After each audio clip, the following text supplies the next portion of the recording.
الحمد لله رب العالمين والصلاة والسلام على أشرف الأنبياء والمرسلين محمد بن عبد الله الأمين وعلى آله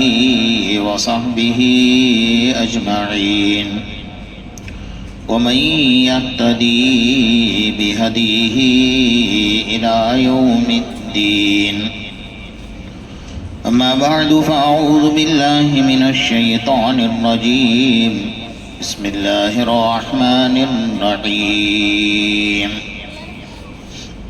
يا أيها النبي قل لأزواجك وبناتك ونساء المؤمنين يدنين عليهن من جلابيبهن. صدق الله المولانا العظيم وصدق رسوله النبي الكريم ونحن على ذلك لمن الشاهدين والشاكرين والحمد لله رب العالمين. وقال تعالى في شان حبيبك إن الله وملائكته يصلون على النبي يا أيها الذين آمنوا صلوا عليه وسلموا تسليما.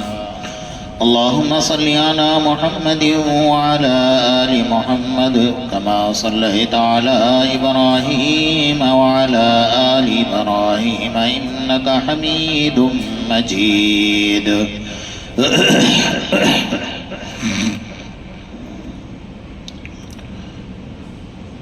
محترم ماؤں اور بہنوں اور بیٹیوں،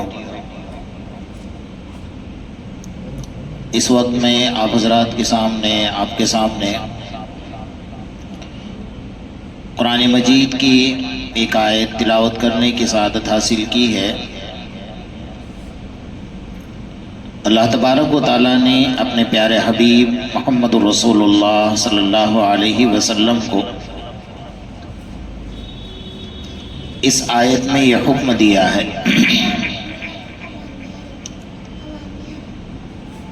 کہ اے میرے نبی اپنے بیویوں سے کہہ دو، اپنے بیٹیوں سے کہہ دو، اور تیسرے نمبر پر وَنِسَاءِ الْمُؤْمِنِينَ تمام قیامت تک آنے والی مومن عورتوں سے کہہ دو کہ جب بھی وہ گھر سے باہر نکلے تو پردہ کر کے نکلے، گھونگھٹ اوڑھ کر نکلے. ظاہر بات ہے کہ آقا نامدار محمد الرسول اللہ صلی اللہ علیہ وسلم تمام امت کے باپ، امت کی تمام قیامت تک آنے والی ہر عورت آپ کی بیٹی ہے، اور آپ کی ازواج مطہرات ہم سب کی مائیں ہیں. تو یہ کیسے ہو سکتا ہے کہ کوئی بیٹا اپنی ماں پر نظر بگاڑے یا ماں اپنے بیٹے پر نظر بگاڑے؟ لیکن اللہ تعالیٰ کا یہ حکم ہے کہ عورت بہت پاکیزہ اور قیمتی چیز ہے. جیسا آپ نے سنا ہوگا کہ حضرت آدم علیہ السلام کا پتلا جب جنت میں اللہ نے بنایا تو اس پتلے کے اوپر کوئی لباس نہیں تھا. 40 سال تک وہ پتلا بغیر لباس کے پڑا ہوا تھا اور جنت کی ہوائیں کھا رہا. اللہ تعالیٰ نے 40 سال کے بعد جب اس کے اندر روح ڈالی تو روح ڈالنے کے بعد اس کے بعد جنت کا لباس پہنایا. اس کے برخلاف آپ غور کیجئے کہ جب ماں حوا کو اللہ نے حضرت آدم علیہ السلام کے بائیں پسلی سے پیدا کیا تو اللہ چاہتے تو ماں حوا کا بھی پتلا بنا دیتے، لیکن اللہ تعالیٰ نے ماں حوا کو جب آدم علیہ السلام کے بائیں پسلی سے نکالا تو روایات موجود ہیں کہ حضرت آدم علیہ السلام پر خود پر نیند طاری فرمائی، جبکہ جنت کے اندر نیند نہیں ہے، اور نیند نہ ہونے کی وجہ یہ ہے کہ اللہ تعالیٰ نے جنت میں نیند اس لیے نہیں رکھی کہ بندہ اگر اس وقت میں سو جائے گا تو تھوڑی دیر کے لیے اس کا جنت میں سونا گویا اتنی دیر جنت کی نعمتوں سے محروم رہے گا،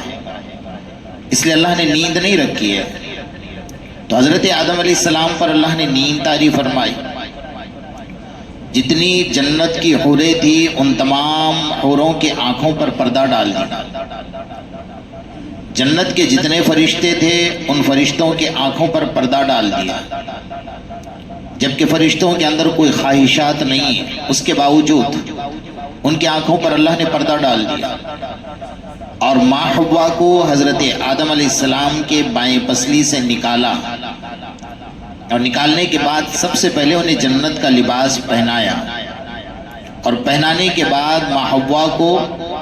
حضرت آدم کے بازو میں بٹھا کر پھر حضرت آدم کی آنکھ کھلی، تو ماں حوا کے بے لباس بدن پر اللہ نے نہ فرشتوں کی نظر پڑنے دی، نہ حوروں کی نظر پڑنے دی، نہ حضرت آدم کی نظر پڑنے دی۔ تو عورت کو ایک قیمتی چیز بنا کر اللہ تعالیٰ نے باپردہ بنا کر جنت ہی سے بھیجا ہوا ہے، مزین کر کے بھیجا ہوا ہے۔ اس کے بعد زمین پر اللہ نے حکم دیا، آقا نامدار محمد رسول اللہ صلی اللہ علیہ وسلم گھر میں تشریف فرما تھے۔ حضرت عبداللہ بن ام مکتوم رضی اللہ تعالیٰ نے ایک نابینا صحابی ہیں جن کے بارے میں قرآن کی آیات بھی ہیں، احادیث بھی ہیں، کہ بڑا عجیب مرتبہ ہے اس صحابی کا، کہ ایک مرتبہ اللہ کے رسول صلی اللہ علیہ وسلم کے پاس کچھ کام سے کچھ ضرورت سے تشریف لائے، تو اللہ کے رسول صلی اللہ علیہ وسلم نے ازواج مطہرات کو فرمایا کہ پردہ کرو، تو آپ صلی اللہ علیہ وسلم کی ازواج مطہرات میں سے کسی ایک نے یوں کہا کہ یا رسول اللہ صلی اللہ علیہ وسلم وہ تو نابینا ہیں، انہیں آنکھوں سے نظر نہیں آتا ہے۔ تو اللہ کے رسول صلی اللہ علیہ وسلم نے اپنے ازواج مطہرات سے یہ فرمایا کہ وہ نابینا ہے، تم تو نابینا نہیں ہونا، اگر وہ نہیں دیکھ رہا ہے تو تمہاری نظر تو اس کے اوپر پڑے گی، جبکہ وہاں دور دور تک کوئی خیال، کوئی تصور بھی نہیں تھا کہ ان کے ذہن کے اندر کوئی ایسی بات پیدا ہوتی، لیکن اللہ کے رسول صلی اللہ علیہ وسلم نے اسی وقت سے عورتوں کو یہ قیمت بتائی کہ آپ کی قیمت کیا ہے اللہ کی نظر میں، اللہ کے رسول صلی اللہ علیہ وسلم کی نظر میں۔ آج جو ماحول پیدا ہوا ہے، بے پردگی کا ماحول جو پیدا ہوا ہے، اس سے جو گندگیاں سماج میں پھیل رہی ہیں، اور سب سے جو گندا ماحول بنتا جا رہا ہے کہ اس بے پردگی کی وجہ سے ہمارے پیٹ سے پیدا ہونے والی اولاد، وہ تھوڑا سا آپ بیٹھ کر غور کیجیے، اکیلے میں، تنہائی میں، گھر میں مصلے کے اوپر بیٹھ کر اللہ کو حاضر اور ناظر رکھ کر اکیلے میں بیٹھ کر یہ تھوڑا سا غور کیجیے کہ جس نبی نے ان عورتوں کو اتنا اونچا مرتبہ دیا ہو کہ اس نبی کے زمانے میں کوئی اگر بچی پیدا ہوتی تھی تو کوئی سماج اس کو برداشت نہیں کر سکتا تھا، زندہ اس بچی کو قبرستان میں دفن کیا جاتا۔ اللہ نے قرآن میں فرمایا وَإِذَا الْمَوْءُودَةُ سُئِلَتْ بِأَيِّ ذَنبٍ قُتِلَتْ، کل قیامت کے میدان میں یہ معصوم بچیاں پوچھے گی کہ ہمارا کیا قصور تھا کہ ہمیں بے قصور اس طریقے سے قتل کر دیا گیا اور زندہ قبر میں دفن کر دیا گیا۔ تو ہم سوچ سکتے ہیں اس نبی نے اس کے اوپر پابندیاں لگائی اور عورت کو وہ مرتبہ دیا، فرمایا اگر یہ بیٹی کی شکل میں اپنے ماں باپ کے پاس آ رہی ہے تو ماں باپ کے لیے ایک جنت کی نعمت اور رحمت بن کر آ رہی ہے، بہن کی شکل میں آ رہی ہے تو اس کی عزت اور ناموس کی حفاظت کا سامان لے کر آ رہی ہے، ماں کی شکل میں آ رہی ہے تو ماں اپنے قدموں کے نیچے اس بیٹے کے لیے جنت لے کر آ رہی ہے۔ اتنا اونچا مرتبہ اس نبی نے ان عورتوں کو دینے کے باوجود اگر یہ عورت بازار میں بے پردہ ہو کر گھومتی ہے، یہ عورت فیشن پرست بنتی ہے، یہ عورت بازاروں میں ٹہلتی ہے، یہ عورت سماجوں کے سامنے اور اسٹیجوں کے اوپر ناچ اور گانے کرنے لگ جاتی ہے، ہزاروں انسانوں کی نظریں بگاڑنے کا ذریعہ بن جاتی ہے، تو کل قیامت کے میدان میں صرف اتنا سوچنا ہے کہ کل قیامت کے میدان میں حضرت فاطمہ مجھ سے سوال کرے گی، حضرت عائشہ مجھ سے سوال کرے گی، حضرت خدیجہ مجھ سے سوال کرے گی کہ تو میری بیٹی ہو کر تو نے یہ کیا کیا۔ اس سے آگے بڑھ کر جو آج ہماری بیٹیاں غیروں کے حوالے ہو رہی ہیں، ایمان کا سودا کر رہی ہیں، تھوڑا سا غور کیجئے ہم سب کے لیے کیا اللہ کے رسول صلی اللہ علیہ وسلم کے سامنے منہ دکھانے کا وقت ہوگا کہ جس بیٹی نے 9 ماہ تک مسلمان ماں کے پیٹ میں ماں نے اپنے پیٹ میں اس کو اسلام کی حالت میں پالا ہے اور اسلام کی حالت میں اس کو جنم دیا ہے، اور 14 15 سال 20 سال تک وہ مسلمان رہی، اس نے اللہ کا قرآن پڑھا، اس نے روزے رکھے، اس نے نمازیں پڑھی، اس نے تہجدیں پڑھی، اس نے کلمہ پڑھا، سب کچھ کیا،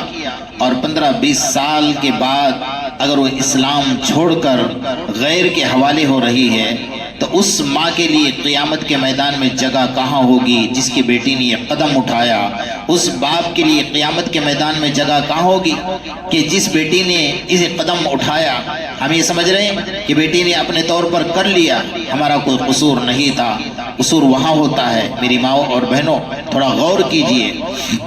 کہ اولاد اگر ہماری نافرمان بن کر پیدا ہو رہی ہے، اولاد اگر ہماری نافرمانی پر اتر رہی ہے، اللہ کے رسول کی نافرمانی کر رہی ہے، اللہ کی نافرمانی کر رہی ہے، قرآن کے مخالفت میں اسلام کے خلاف جا کر کھڑی ہو رہی ہے، تو یہ مرتبہ، یہ مقام اور یہ وجہ اور یہ ہمارے گھر میں یہ ماحول بنا کیسے؟ اس کی میں آپ کو بنیادی وجہ بتاؤں۔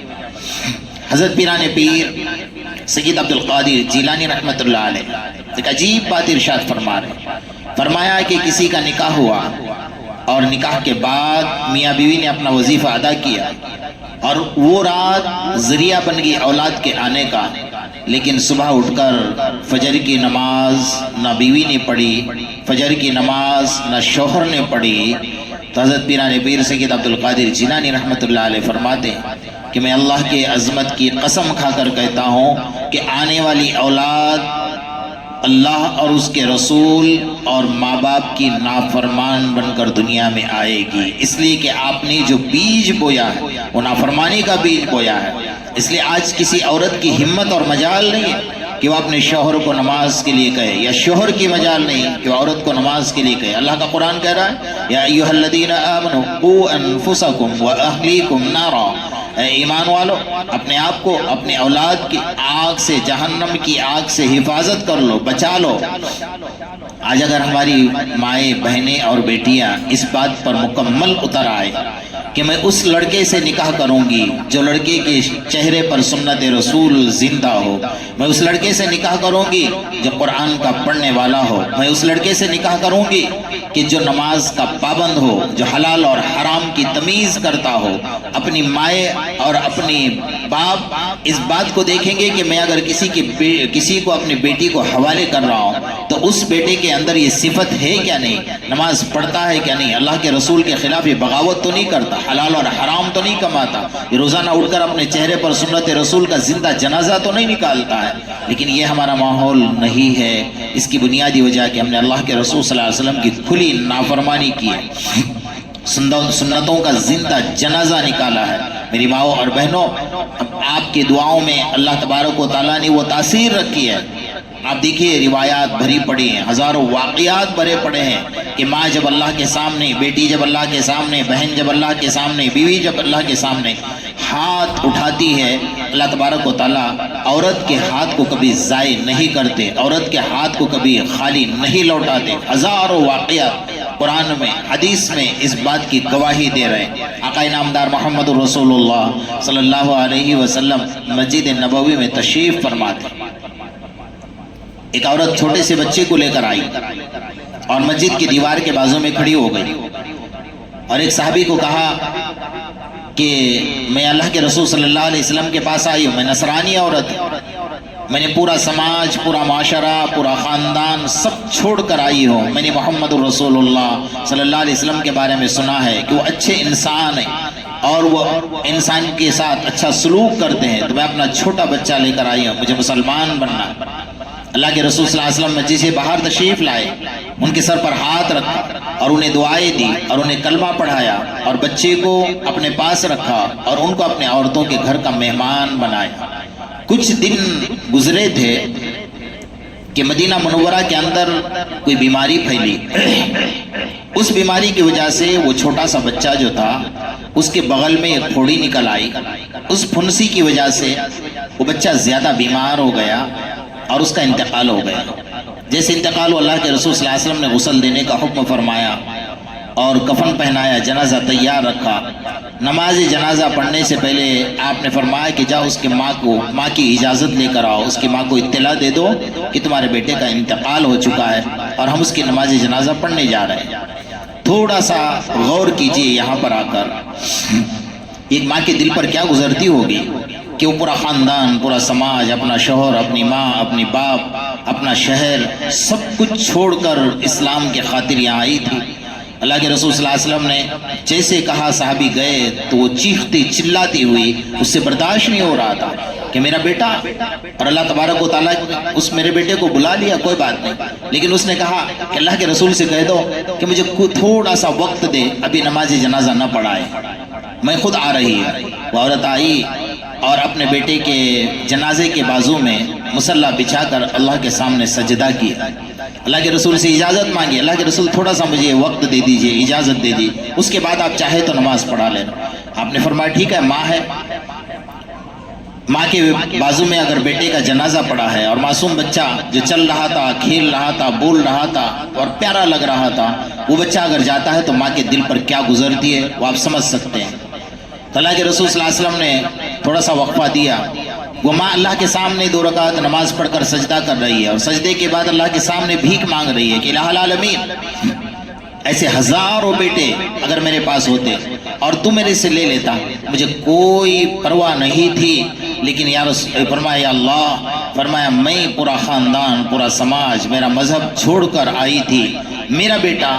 جو تو جس کی روح نکال سکتا ہے دوبارہ اس کے اندر روح ڈال بھی سکتا ہے، اس لیے کہ اسلام بدنام ہوگا کہ ایک عورت اپنے سارے سماج کو چھوڑ کر، سارے خاندان کو سب اور اپنے دین اور اپنے مذہب کو چھوڑ کر آئی ہے. تو جس خدا کے اوپر اس نے ایمان قبول کیا، جس خدا کے لیے اس نے اسلام قبول کیا، اس خدا نے اتنی لاج بھی نہیں رکھی کہ اس کے بیٹے کو زندہ رکھتا. تو فرمایا میں نہیں بلکہ اسلام بدنام ہوگا، محمد الرسول اللہ صلی اللہ علیہ وسلم بدنام ہوں گے. کہ اللہ میرے بیٹے کی روح تو نکال سکتا ہے تو دوبارہ میرے بیٹے کو تو زندہ بھی کر سکتا ہے. وہ دعائیں کر رہی تھی، رو رہی تھی، اللہ کے رسول کی آنکھوں سے بھی آنسو نکل رہے تھے. آپ سمجھ سکتے ہیں کل کائنات کے نبی آقا انعامدار محمد الرسول اللہ صلی اللہ علیہ وسلم کے سامنے ایک عورت اللہ کے سامنے دعائیں کر رہی ہے، بھیک مانگ رہی ہے. اللہ تعالیٰ نے دیکھتے ہی دیکھتے اس بچے کو دوبارہ زندہ کر دیا اور بچہ اٹھ کر بیٹھ گیا. جو نبی کے سامنے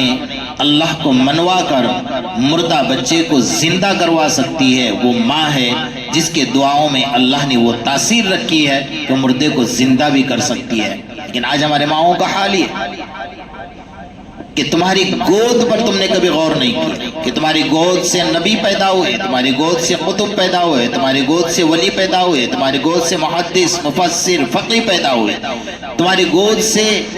ایک نہیں کروڑوں قطب و ابدال پیدا ہوئے. تمہاری دعاؤں میں اللہ نے وہ تاثیر رکھی ہوئی ہے. لیکن آج ہماری مائیں بہنیں کسی اور کے در پر جا کر جھک رہی ہیں، کسی اور کے سامنے اپنی گردن، قیمتی گردن جھکا رہی، پیشانی جھکا رہی، کسی اور کے سامنے اپنا بھیک کا دامن پھیلا رہی ہے.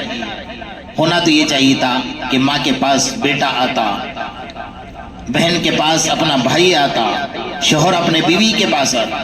اور بچے اپنی ماں کے پاس آتے اور کہتے کہ ماں میرے لیے دعا کر دو. کیونکہ ماں کی دعاؤں میں، بہن کی دعاؤں میں، بیٹی کی دعاؤں میں، بیوی کی دعا میں اللہ نے وہ تاثیر رکھی. لیکن ماحول سارا الٹا بن گیا. حضرت امام بخاری رحمۃ اللہ علیہ کی والدہ کے بارے میں آتا ہے کہ روزانہ رات میں 3 گھنٹے مسلسل اس بچے کو اپنے مسلح کے بازو میں لٹاتی اور 3 گھنٹے مسلسل حضرت امام بخاری کی والدہ اللہ کے سامنے دعا کرتی، اللہ میرے بیٹے کو وقت کا قطب بنا دے، ابدال بنا دے، مفسر بنا دے، محدث بنا دے، امام بنا دے. یہ دعائیں کرتی جا رہی تھی. ایک دن وہ آیا کہ بچے کی آنکھیں چلی گئی. حضرت امام بخاری کے بارے میں آپ نے پڑھا ہوگا کتابوں کہ حضرت امام بخاری رحمۃ اللہ علیہ کے بچپن میں اچانک آنکھیں چلی گئی. تو ماں نے دیکھا کہ میری بیٹی کی تو آنکھ چلی گئی، میں نے اللہ سے مانگا تھا کیا اور مجھے ملا کیا. لیکن ماں اللہ کی ذات سے مایوس نہیں ہوئی، اس بیٹے کو دوبارہ جب سو گیا تو رات میں اس کے بازو میں مصلا بچھا اور پوری رات اللہ کے سامنے روتے گڑ گڑاتے عاجزی کرتے کہ اللہ میں نے تجھ سے مانگا تھا کیا؟ میں نے کہا تھا میرے بیٹے کو محدث بنا، مفسر بنا، قطب بنا، ابدال بنا، ولی کامل بنا، لیکن میرے بیٹے کی تو نے آنکھیں لے لی۔ فرمایا الہ العالمین جب یہ میرے پیٹ کے اندر تھا تو کچھ بھی نہیں تھا، آپ نے سب کچھ بنایا اور آج صرف آنکھ کی روشنی آپ کو اس میں ڈالنا ہے، آپ ڈال سکتے ہیں، آپ کی قدرت ہے۔ روتے روتے مصلے کے اوپر لیٹ گئی اور وہیں آگ لگ گئی۔ جیسے آگ لگی تو حضرت ابراہیم خلیل اللہ خواب میں آئے۔ حضرت امام بخاری کی والدہ کے خواب میں حضرت ابراہیم خلیل اللہ تشریف لائے۔ حضرت ابراہیم خلیل اللہ نے کہا کہ ماں مبارک ہو، اللہ نے تیرے بیٹے کی آنکھوں کی بینائی کو لوٹا دیا ہے۔ لیکن ماں تھی، بھروسہ کہاں سے آ رہا تھا کہ صبح دیکھے بیٹا اٹھتا ہے، چلے گا، پھرے گا، کوئی چیز ہاتھ سے پکڑے گا تو مجھے یقین آئے گا کہ اس کی آنکھوں کی روشنی دوبارہ آئی ہے۔ چنانچہ ماں نے رو رو کر گڑ گڑا کر جو دعائیں کی تھی وہ دعا، صبح اٹھا تو بیٹا حقیقت میں چلنے لگا، پھرنے لگا اور آنکھوں سے دیکھنے لگا۔ پھر جو ماں نے اللہ کے سامنے شکرانہ سجدہ کیا ہے، اللہ تو نے میری دعا کو قبول کر لیا اور میرے بیٹے کے آنکھوں کی بینائی کو دوبارہ لوٹایا۔ تو میری ماں اور بہنوں، اپنی دعاؤں میں اللہ نے وہ تاثیر رکھی ہوئے کہ تم ایک مردے کو زندہ کر سکتے ہیں، تمہاری دعا میں وہ طاقت اور قوت اور تاثیر ہے۔ تم ایک نابینا ہونے والے بچے کی بینائی کو دوبارہ اللہ کے منوا کر اللہ کے پاس سے واپس لا سکتے ہو۔ اللہ نے وہ طاقت رکھی۔ پہلے زمانے میں ہوتا تھا کہ شوہر جب گھر سے باہر نکلتا تو سلام کر کے نکلتا، بیوی اسے دروازے تک الوداع اور چھوڑنے کے لیے آتی، اور جب سے شوہر جاتے گھر کا دروازہ بند کرتی اور مصلا بچھا کر اللہ کے سامنے رو رو کر دعائیں کرتی کہ الہ العالمین میرا شوہر روزی کمانے کے لیے گیا ہو، اس کو خالی ہاتھ واپس نہ لوٹا، میرا شوہر خالی ہاتھ نہ لوٹے، میں بھوکی ہوں، میرے بچے بھوکے ہیں، ہم انتظار کر رہے ہیں۔ اللہ تعالیٰ کبھی اس کے شوہر کو خالی ہاتھ نہیں لوٹاتا تھا۔ یہ ماحول ہمارے گھروں میں نہیں ہے۔ آج ٹی وی ہے، گانے ہیں، ناچ ہے، گندگیاں ہے، فلمیں ہیں، سب کچھ ننگا پن ہمارے گھر میں موجود ہے۔ اس گھروں میں کیسی برکتیں نازل ہوگی آپ سوچ سکتے ہیں نا۔ تو عورت کو آقا نامدار محمد رسول اللہ صلی اللہ علیہ وسلم نے ایسا ہی نہیں فرمایا کہ تیری گود سب سے پہلا مکتب اور تیرے سب سے پہلا مدرسہ ہے، اس مدرسے کے اندر جو پلے گا،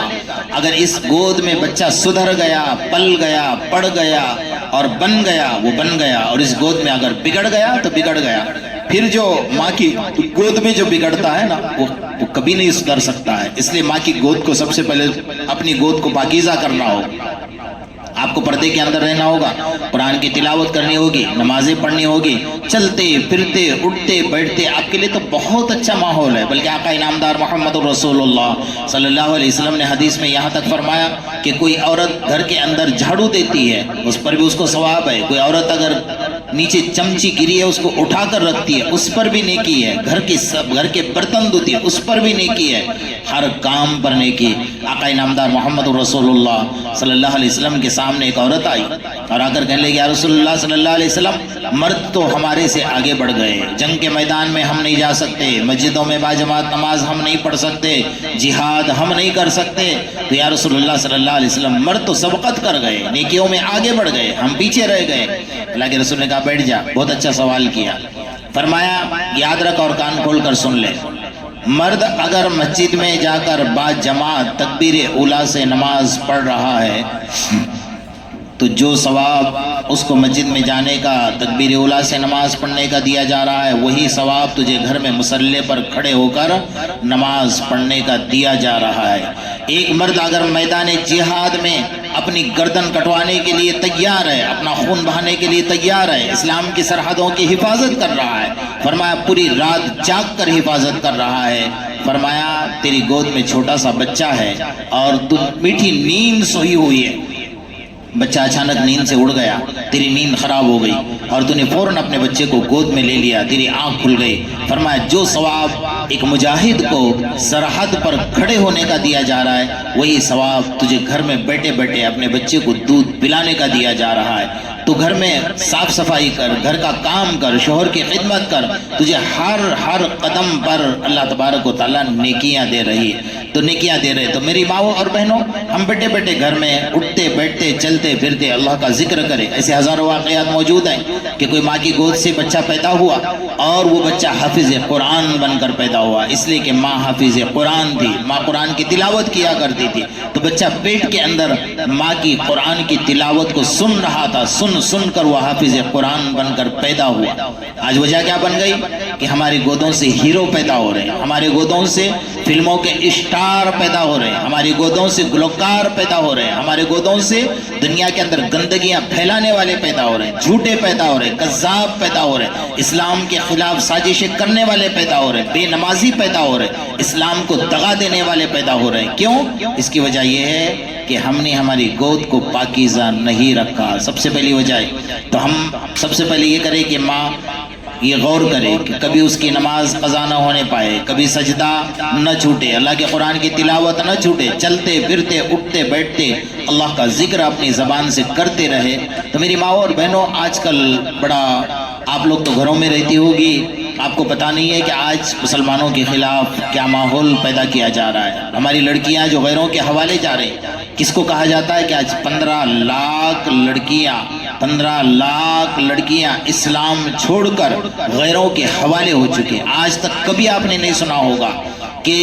کوئی مسلمان نے غیر مذہب کو جا کر قبول کر لیا. آج تک آپ نے یہی سنا ہوگا کہ ہر مذہب کا آدمی اسلام کو چاہ رہا ہے اور مسلمان بن رہا ہے، بلکہ اچھے فلموں کے ہیرو مسلمان بن رہے ہیں، اچھے میدانوں میں کھیلنے والے مسلمان بن رہے ہیں، فلموں میں کام کرنے والے، گندگیاں پھیلانے والے وہ اسلام کو چاہ رہے ہیں، اور اسلامی گھرانے کی لڑکیاں آج غیروں کے حوالے ہو رہے ہیں. اس کی بنیادی وجہ ہم نے ہمارے بچوں کی تربیت نہیں کی، ہمارے بچوں پر غور نہیں کیا. میرا ایک علاقے میں سفر ہوا تھا، تو جس گھر میں ہمارا قیام تھا تو اس گھر کا ماحول دیکھ کر میں پوری رات سو نہیں پایا. اس گھر کا ماحول یہ تھا کہ عورت الگ گاڑی لے کر جا رہی، بیٹی الگ گاڑی لے کر جا رہی، بہو الگ گاڑی لے کر جا رہی، اور رات کے 2 3 بجے تک عورتیں گھر میں نہیں آ رہی. وہاں پر یہ ماحول ہے کہ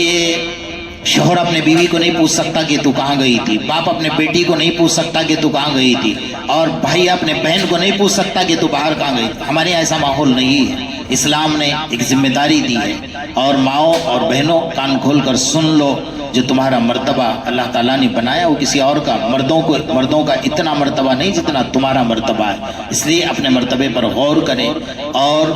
پابندیاں کریں، پردے کے اندر رہے، قرآن کی تلاوت کرے، اپنے بچوں کی تربیت کرے. شوہر آپ کا جیسے بھی ہے، آپ کا شوہر ہے، وہ محنتیں کر رہا ہے، پورا دن محنتیں کر کے اس کے ذہن میں یہی ہوتا ہے کہ میں جب گھر جاؤں تو خالی ہاتھ نہ جاؤں. اس کے لیے دعائیں کرے، اور گھر کے اندر کے جھگڑے فتنے فساد سے نجات پانے کے لیے گھر میں قرآن کی تلاوتیں کرے، اپنے گھر کو قرآن سے مزین کرے، نمازوں کی پابندی کرے، اور اپنے اولاد کی صحیح تربیت کرے. اور خاص طور پر موبائل سے اپنے اولاد کو بچائیے. یہ سب سے بڑا فتنہ ہے، سب سے بڑا فتنہ. پچھلے 50 سالوں میں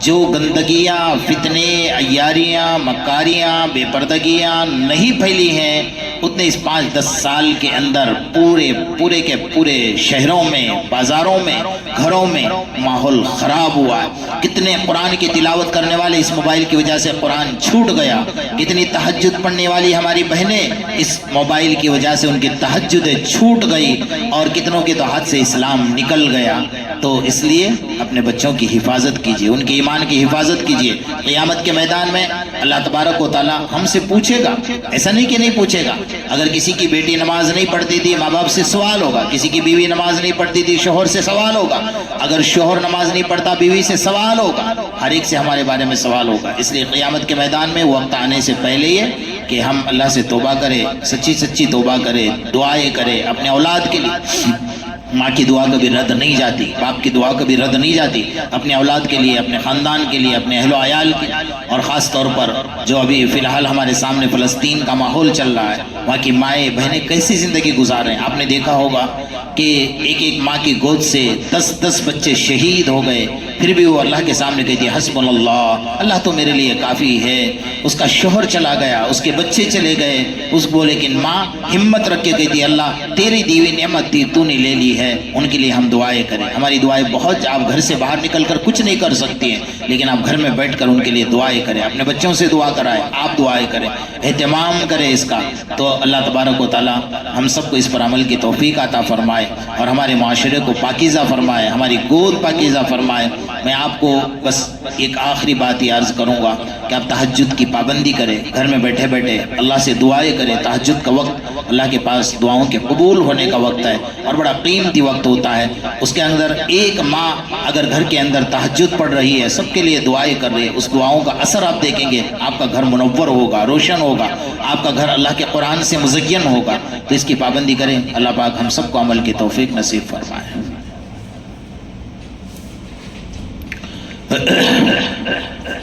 بسم اللہ الرحمن الرحیم وإلہکم الہ واحد لا الہ الا هو الرحمن الرحیم اللہم صلی علی محمد وعلی آل محمد کما صلیت علی ابراہیم وعلی آل ابراہیم انکا حمید مجید اللہم ربنا آتنا فی الدنیا حسنہ وفی الآخرۃ حسنۃ وقنا عذاب النار وقنا عذاب القبر وقنا عذاب الحشر وقنا عذاب من فتنة المسیح الدجال۔ اے الہ العالمین ہم تمام کے صغیرہ اور کبیرہ گناہوں کو معاف فرما، ہر آنے والی مصیبتوں سے ہماری حفاظت فرما، ہر آنے والے آفتوں سے ہماری حفاظت فرما۔ اے اللہ مسلمان جہاں جہاں رہتے ہیں سارے مسلمانوں کی حفاظت فرما، ہمارے مساجد، مدارس، خانقاہ اسلامی نشانی اور حرمین شریفین کی حفاظت فرما۔ اے اللہ جن کی اولاد نافرمان ہے ان کو فرما بردار بنا، جن کی بیویاں نافرمان ہیں ان کو فرما بردار بنا، جن کے شوہر نافرمان ہیں ان کو فرما بردار بنا۔ اے اللہ جو بیٹیاں گھر چھوڑ کر، اسلام چھوڑ کر غیروں کے حوالے ہو گئی، اے مولا کریم انہیں دوبارہ اسلام کے گہوارے میں ایمان کے ساتھ واپس لوٹا دے۔ اے مولا کریم ہمیں گھر کی تربیت، ہمارے گھر کی تربیت فرما، ہماری تربیت فرما۔ اے اللہ ہمارے دلوں میں قرآن کی محبت عطا فرما، اسلام کی محبت عطا فرما، نمازوں کی محبت عطا فرما،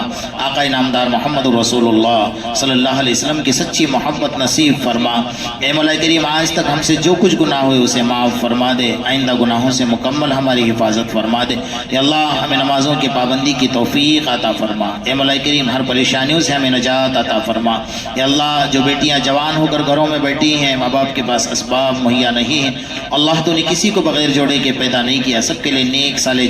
جوڑے کا انتظام فرما۔ اے اللہ جو نکاح ہو کر ٹوٹ چکے ہیں مولا دوبارہ ان کے نکاحوں کا انتظام فرما۔ اے مولا کریم جو مقروض ہیں ان کے قرض کے اپنے خزانے غیب سے ادائیگی کے اسباب پیدا فرما، بیماروں کو شفا عطا فرما۔ اے اللہ جن کے شوہر، جن کے بھائی، جن کے بیلا، جن کے بیٹے جیلوں کے اندر ہیں مولا کریم انہیں باعزت بری فرما۔ اے مولا کریم فلسطین کے مسلمانوں کی حفاظت فرما، غیب سے مدد فرما، اللہ غیب سے مدد فرما۔ ہم سب کی دعاؤں کو محض اپنے فضل و کرم اور آقا نامدار محمد رسول اللہ صلی اللہ علیہ وسلم کے صدقے طفیل مقبول فرما۔ یا رب صلی وسلم دائما ابدا على حبيبك خير الخلق كلهم ربنا تقبل منا انك انت السميع العليم وتب علينا يا مولانا انك انت التواب الرحيم سبحان ربك رب العزة عما يصفون وسلام على المرسلين والحمد لله رب العالمين۔